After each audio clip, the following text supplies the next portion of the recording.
Je prendrai avec vous dans le livre des Juges, on fera 2 lectures dans le livre des Juges et puis dans Matthieu. Je vais survoler la lecture parce que cela mériterait que nous lisions les 23 premiers versets du livre des Juges au chapitre 6. Vous connaissez ce passage pour un grand nombre. Vous avez entendu des messages et bien des messages sur Gédéon.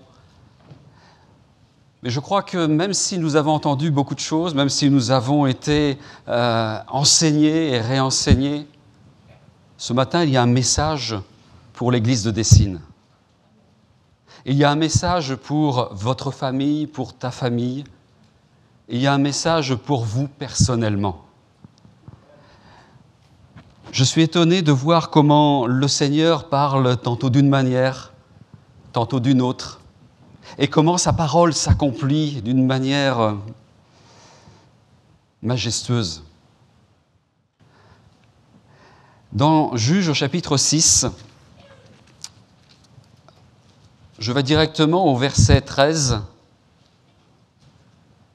Gédéon était dans une situation bien particulière avec tout le peuple d'Israël, et puis Gédéon va parler au Seigneur. Et je crois que les uns et les autres, on parle au Seigneur à un moment donné. On est là à se poser des questions et Gédéon va dire à l'ange de l'Éternel qui est là, « À mon Seigneur, si l'Éternel est avec nous, pourquoi toutes ces choses nous sont-elles arrivées?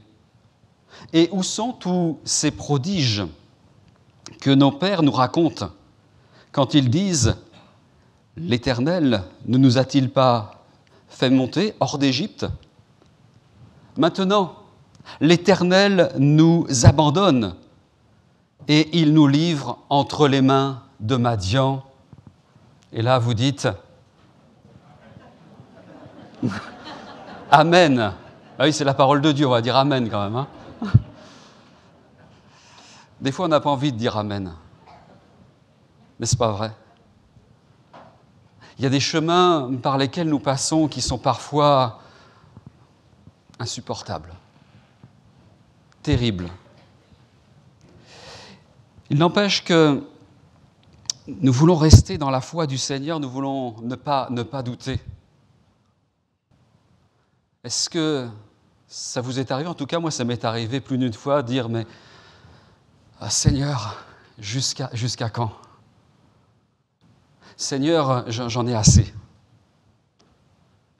Et quand on est là à regarder un petit peu comment le diable essaie de faire à certains moments, et il nous amène dans le doute. On voit même dès le début de la Bible, Adam et Ève ont été à douter quant à ce que le Seigneur disait, quant à la parole du Seigneur. Et par ruse, le diable a dit, eh bien, Dieu a-t-il réellement dit?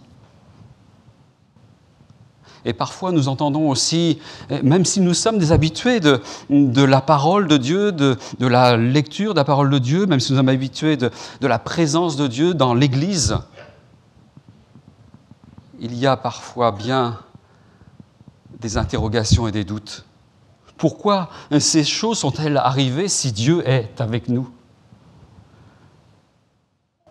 Pourquoi y a-t-il eu le Covid-19?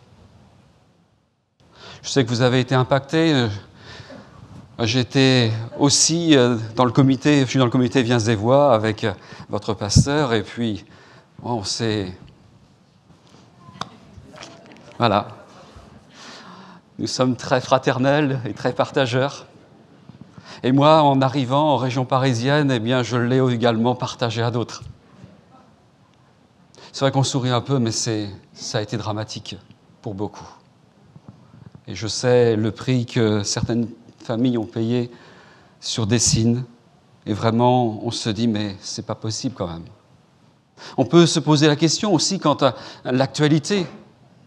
Parmi ces plus de 2 millions de réfugiés, et tous ceux qui sont là, victimes des bombes, victimes de la cruauté, de la guerre.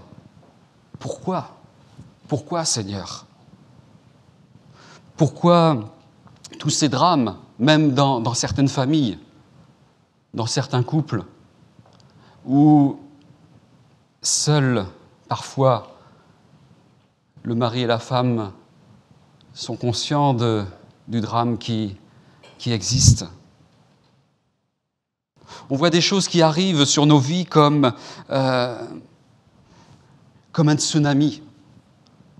Je ne sais pas si vous vous souvenez, en 2004, il y a eu en Indonésie, en Birmanie, voilà, un énorme tsunami qui a fait des milliers de victimes. Je ne sais plus le nom, mais c'est quelque chose d'horrible. Cette guerre en Ukraine m'a fait penser un petit peu à ce qui s'est passé aussi à une autre époque, qui était la dernière guerre mondiale, où tout à coup, sur Pearl Harbor, il y a eu tout un tas d'escadrilles d'avions qui sont arrivés, des avions japonais qui sont arrivés et qui ont bombardé la ville. Et là, certains témoignages de militaires qui étaient sur cette base de Pearl Harbor disaient « mais ce matin-là, il faisait beau. On faisait notre sport, on était... Voilà, c'est vrai qu'il y avait la guerre, on savait qu'il y avait la guerre, mais on était avec une certaine paix, une certaine joie de vivre. Et puis tout à coup, le drame s'est passé. Comme ce que nous avons vu ces dernières semaines en Europe. Quelque chose de plus personnel. C'était en août 1944. Ma maman, ma grand-mère, mon grand-père étaient sur la région nantaise. Je suis originaire de Nantes et notre famille est sur la Loire-Atlantique. Et à ce moment-là, c'était pendant la guerre. Mon grand-père était chef de gare et toute la famille habitait la gare. Et puis, voilà, les Alliés sont venus en France. Ils ont essayé de libérer petit à petit différentes villes, différentes communes, différentes régions.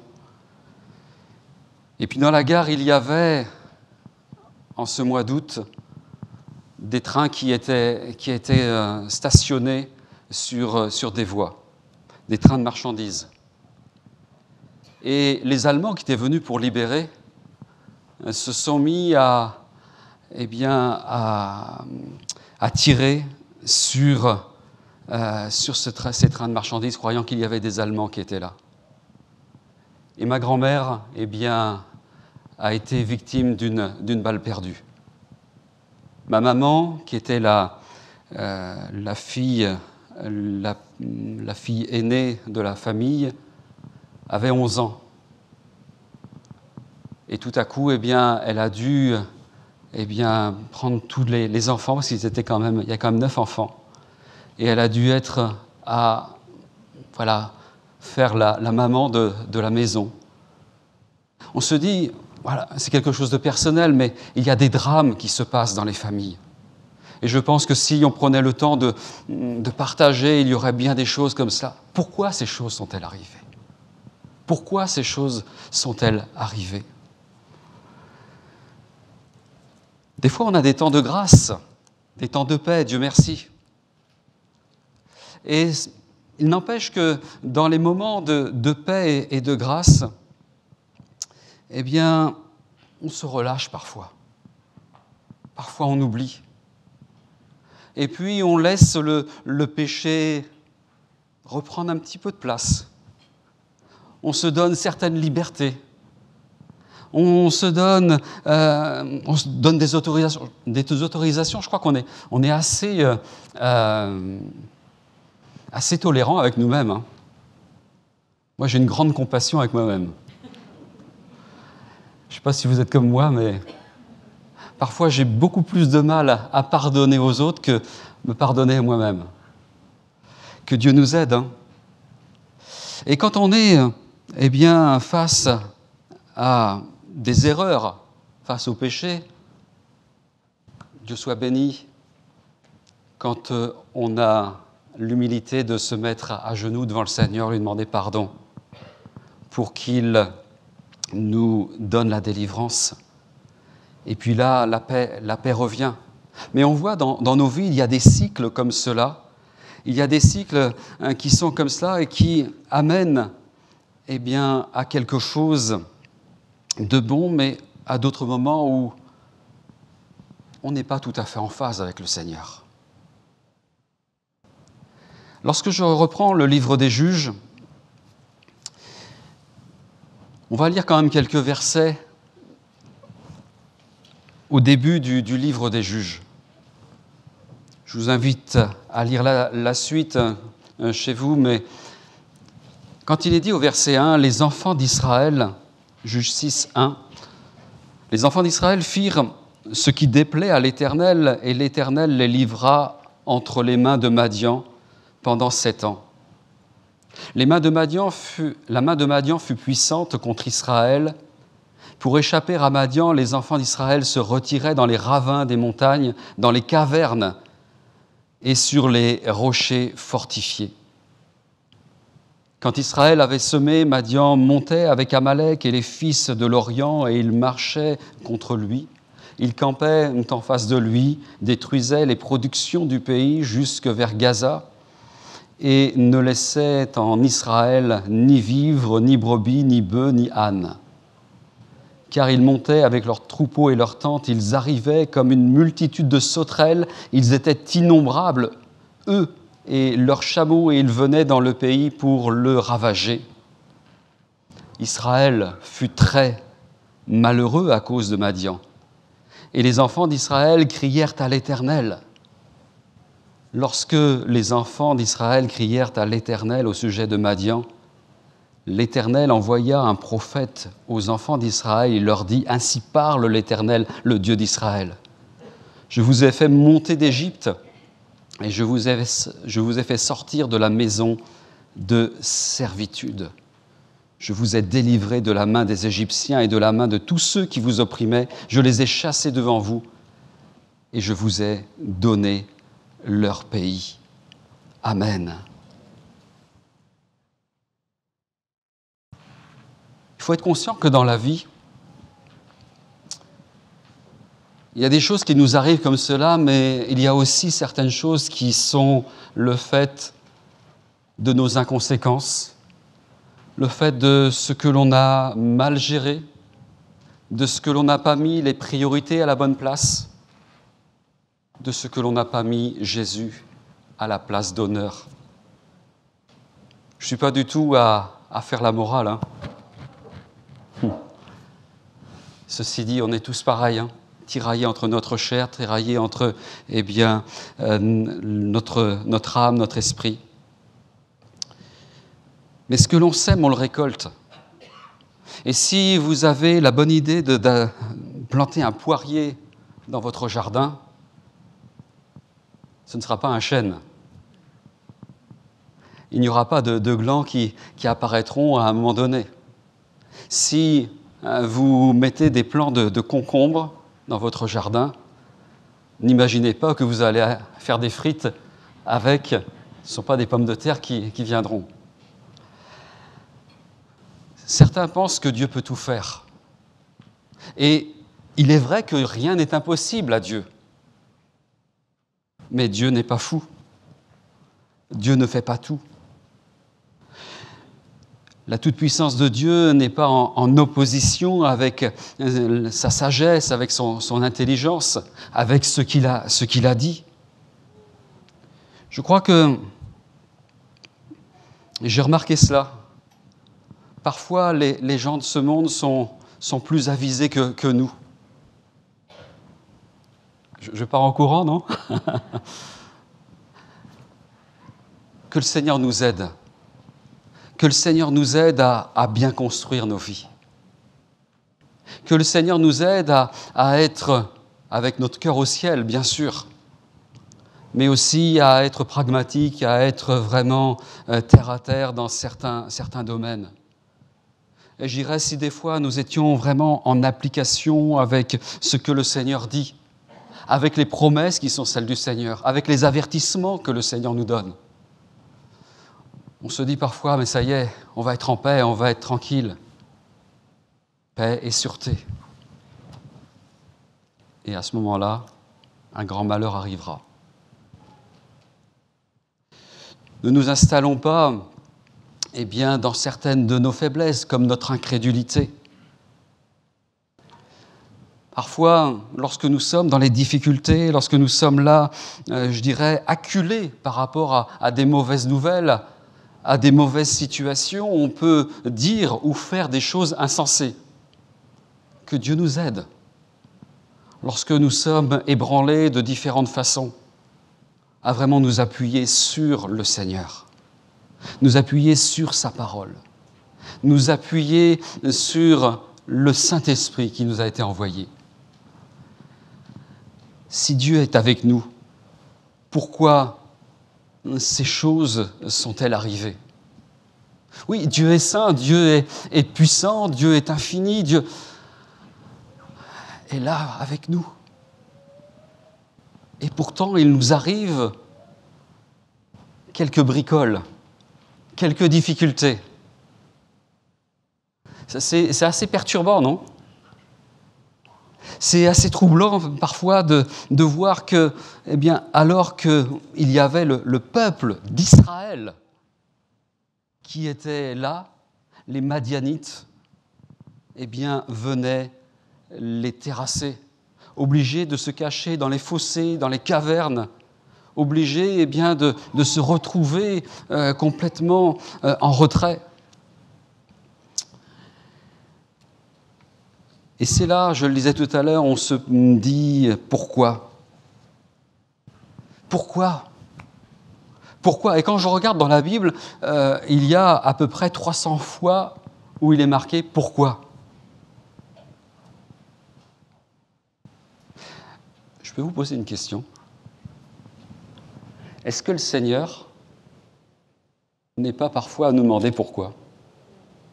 Pourquoi est-ce que tu fais ça ? Pourquoi est-ce que je fais ça ?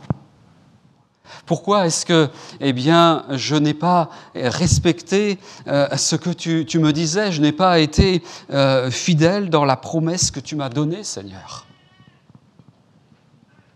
Nous pouvons poser cette question au Seigneur, mais pourquoi ? Mais le Seigneur, parfois, nous demande aussi, pourquoi est-ce que tu doutes ? Pourquoi est-ce que c'est si compliqué pour toi de suivre alors que je t'ai tout donné, mon enfant.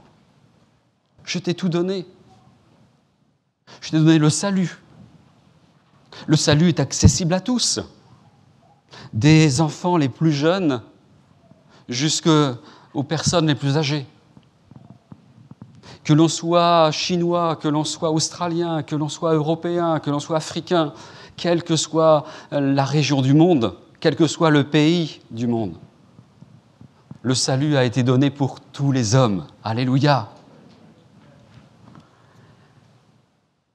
Et pourtant, certains se mettent parfois à douter.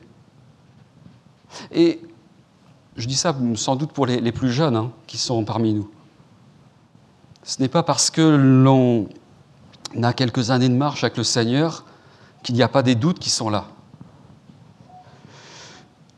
Quelques années de cela, j'étais encore à Nantes et puis je rendais visite à une sœur qui était dans l'église, ça fait 60 ans qu'elle était au Seigneur.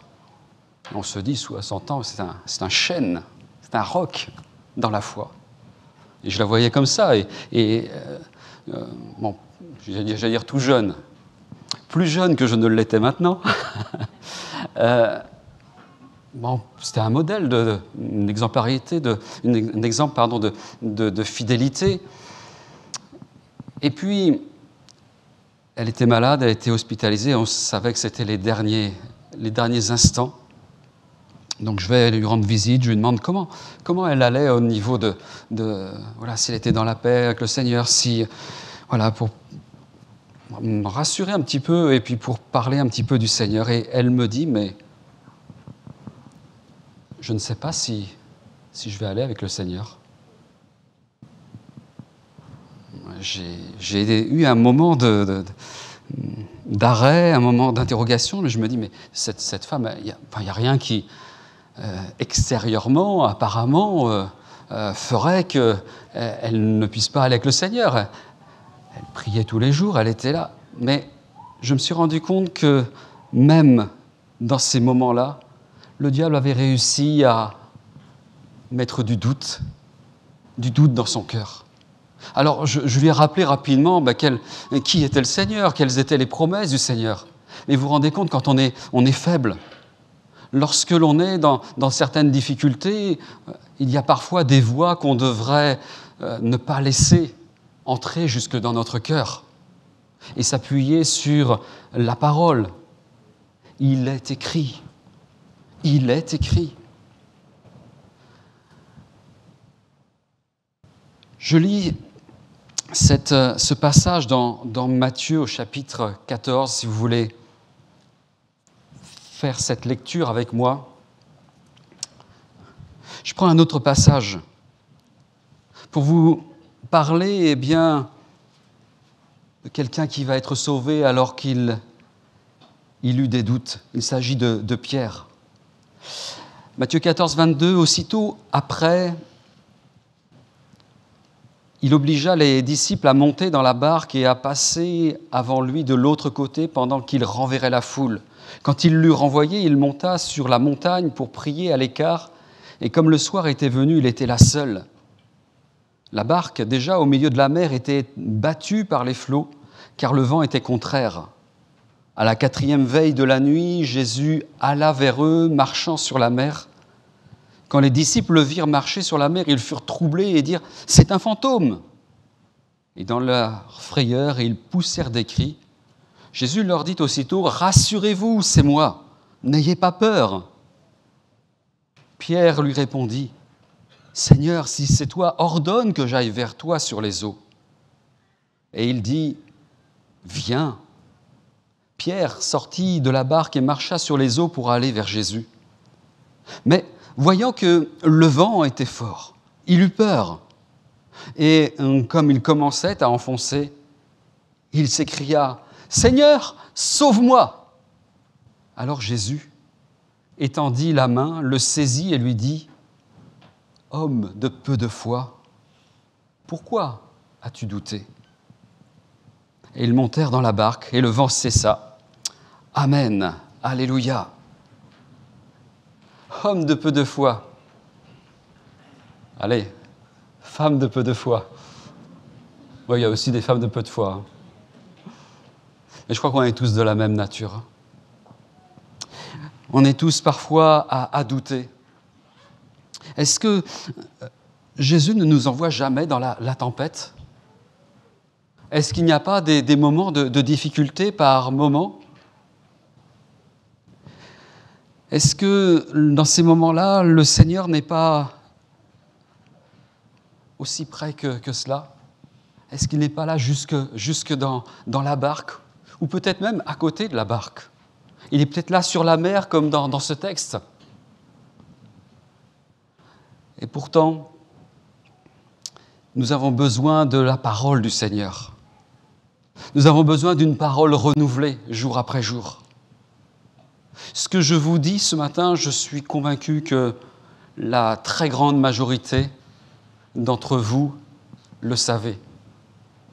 Et pourtant, on a besoin de l'entendre. Et pourtant, on a besoin de le réentendre. De pouvoir accepter le Seigneur, accepter la puissance du Seigneur, accepter la grâce du Seigneur. Nous avons besoin si souvent d'entendre ces paroles. Rassurez-vous, c'est moi, dit le Seigneur, n'ayez pas peur. Nous avons besoin d'être rassurés. Nous avons besoin de nous rappeler que, ce n'est pas un fantôme qui est là.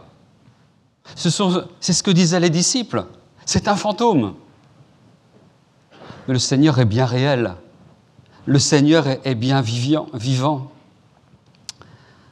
Parfois, on peut être plein de zèle, comme Pierre l'a été. Pierre va pas hésiter à sortir de la barque et aller sur l'eau, commencer à marcher sur les eaux. Et puis, il s'est dit, mais non, mais ça va pas là. Et il s'enfonce. Et là, il crie, Seigneur, sauve-moi. Souvent, on oublie cette parole du Seigneur qui nous dit, viens. Viens. Et je crois que quand le Seigneur nous a dit, viens, quand le Seigneur nous a amenés dans sa famille, lorsqu'il a fait de nous ses enfants d'adoption, ses co-héritiers, eh bien, nous sommes devenus les enfants avec tout l'héritage, toute la grâce, toute la beauté de la famille de Dieu. Nous avons tout ce qu'il faut pour tenir, frères et sœurs. Les guerres, les bruits de guerre se font entendre.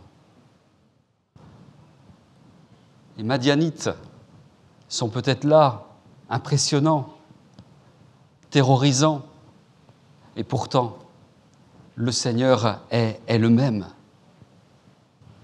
La vraie réponse est Jésus qui est là pour sauver. Sauver les âmes, c'est vrai, mais sauver dans toutes les situations.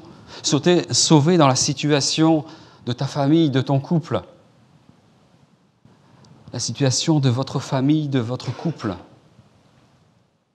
La situation professionnelle. Je bénis le Seigneur parce que ce que nous lisons dans la parole de Dieu, ce n'est pas un fait historique, ce n'est pas un fait biblique. C'est une réalité pour 2022 aussi, pour chacun. C'est une réalité pour chacun. La véritable réponse de Dieu, eh bien, est là et elle se concrétise. Cet amour du Seigneur qui a donné sa vie au calvaire pour chacun. Dieu a tant aimé le monde. Dieu a tant aimé chacun qu'il a donné son Fils, son unique, afin que quiconque croit en lui ne périsse pas, qu'il ait la vie éternelle.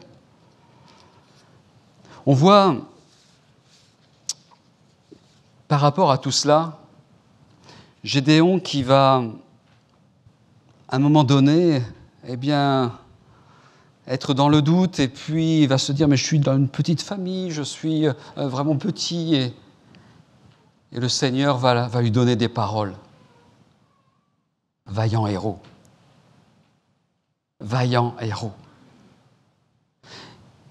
Et à un moment donné, alors qu'il y avait la difficulté, on se rend compte qu'avec 300 hommes, il va aller sur le champ de bataille. Et armé de choses tout à fait dérisoires, de cruches, de flambeaux, de trompettes, il va être victorieux. Ce que nous ne voyons pas aujourd'hui, ce que nous ne vivons peut-être pas aujourd'hui, a certainement des répercussions bénies pour les temps à venir. Amen. Le Seigneur veut nous bénir.